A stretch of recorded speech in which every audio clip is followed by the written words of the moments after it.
Hey, what's up? This is Alex Duque, and today we're talking about setting image planes correctly. Um, Usually, when people set their image planes, they like to do it by creating an actual image plane. Um, they go to image plane, import image, and let me just set my project here. So I'm just doing this as a quick example. My project. Okay.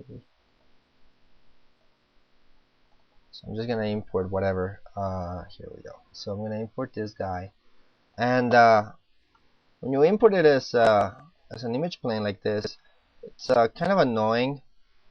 Actually, I just did on the perspective view, but they do have a limited distance, and if you need to change anything or adjust anything, it's a little tedious. So it's best, in my personal experience, not to have it be done through image planes, but rather have it be done by creating some polyplanes and having those polyplanes sort of like in this configuration like this, and then once they're there, you can just change or assign whatever texture you want. Let's just say, for example, this is not going to work too correctly because this image is not set to the proper aspect ratio.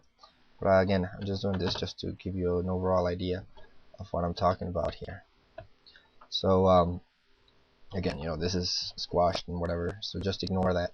The point being is that this is actually something that if I look through here, it's not going to interrupt the view. If I look through here, I'm looking what I need to look at, and it's pretty handy, like in the case that maybe, let's just pause for a second that this is proper.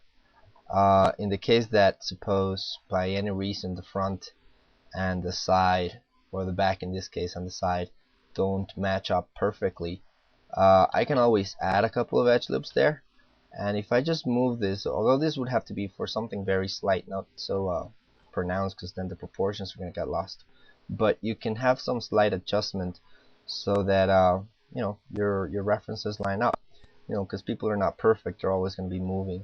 So at least this gives you a little bit, but again, if you do something massive like that, it's kind of retarded, because then it's going to be out of proportion. So is that. But if it's something that's extremely minor, it does help to an extent to line those things up properly. So that's pretty much the method that I'll be talking about here. But before we start doing that, we need to set things correctly.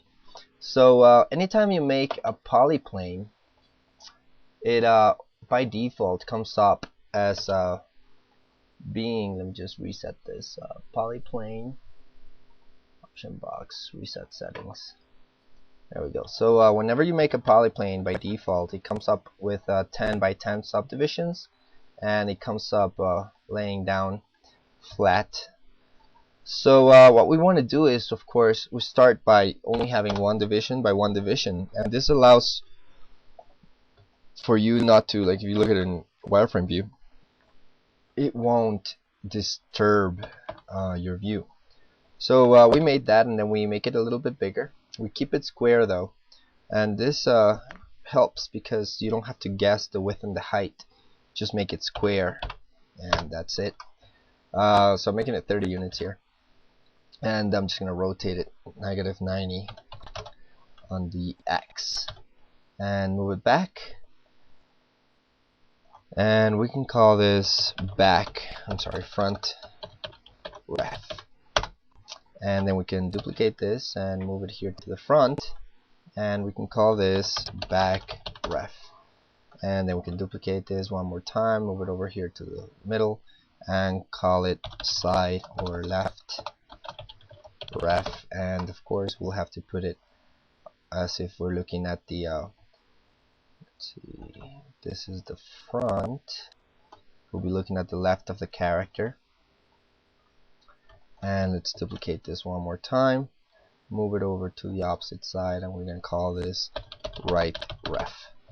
So remember always that Z is always front. So that blue arrow should be pointing to the front. So that will make more sense once we actually have images there, but for now I'm just giving you the basic configuration before we actually go ahead and talk about the actual setting of the references so they can line up with this setting. So anyway, right now we got some planes there, but as you can see, they're interrupting our view and it makes it kind of annoying. So what we want to do here is we want to take the backface calling off, and what that does, or on, what that does is that it actually allows for one side to be seen and the other side not to be seen. How do you turn that backface calling on? You open the attribute for the object that you have selected, and under mesh component display you'll see backface calling, and you switch it to full. There we go. So right now this is working perfect. From this view I see it, but behind it I don't see it, and that's exactly what I want to do. That way this won't interrupt my view once I'm actually working, like in this case. So let's go ahead and do it here. Now here is going to be a little bit different. Let's switch it to full, and as you can see, it's doing sort of like the opposite. From the inside it's not being seen, but from the outside it is, and that's exactly what we don't want in this case. We actually want it to be seen from the inside. So how do you do that? There's a couple of ways to fix that. One way is to scale it in the opposite direction, like so. So now it's actually working. Or you can reverse its normals. So if you just go to the normals, reverse, it's the same thing, just being done in another way. So we got two working. Now let's do this one, and backface calling full. We're gonna have to do the same thing here. So I got my own hotkeys in the shelves here, so I'm just gonna reverse that one, and this one is working, and from here it's not. Backface calling full, and voila, it works. Now right now some things might not line up once we actually bring up the image planes, but we'll adjust that once the problem comes up. For now, this is a basic setup. We got 4 polyplanes, and the 4 polyplanes are all named front, back, left, and right. Let's group them, keep things organized. We're going to call this ref planes. And so this is a pretty basic setup, but again, it does have a lot of potential for other things. Even if you want to, we can go ahead and just assign the group to a new display layer, and name the display layer refs layer. I usually keep it as refs L, and just give it a color so it's nice. Although, yeah, there we go. So this is pretty much a basic setup. There is one more thing I'm going to do here. So from here on you probably won't see the grid, which is display grid. There we go. And again, this is a basic setup, and on the next tutorial we'll talk about actually setting up the image planes in Photoshop, and then on the next tutorial we'll talk about importing them here in a way that is pretty straightforward and fast. So till next time, I'll see ya.